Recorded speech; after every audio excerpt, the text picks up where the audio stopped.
Hello, Malcolm here, and welcome to the Sunday Sample for Corporate Worship Matters. And today we're taking a fourth look at the topic of posture in corporate worship, inspired by a chapter in this book, Participating in Worship, by Craig Douglas Erickson. Now, we looked at a few issues.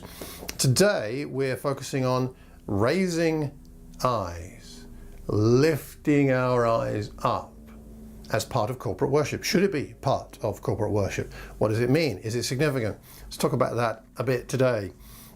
So according to Jesus, the eyes are the windows of the soul, Matthew 6, so they're important. Biblically, eyes are connected with at least 5 things. God's favour, 2 Kings 12 and Isaiah 49. I'll put all the references in the show notes. Eyes are associated with human religious knowledge, Genesis 3. Eyes are associated with pride and lust, in Psalm 17 and 2 Peter chapter 2.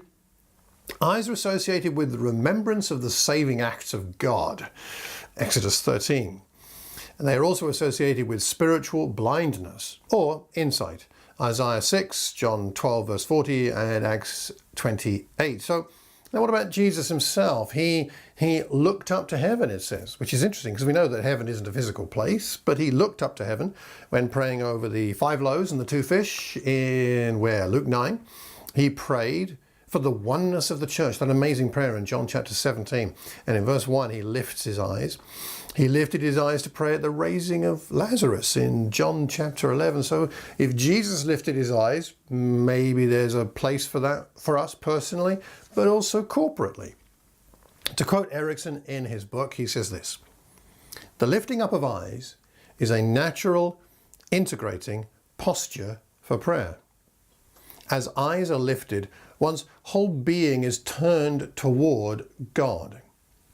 The lifting up of eyes becomes the look of a child gazing upward into the face of a parent." That's a nice image. Fully confident of a loving and supportive relationship.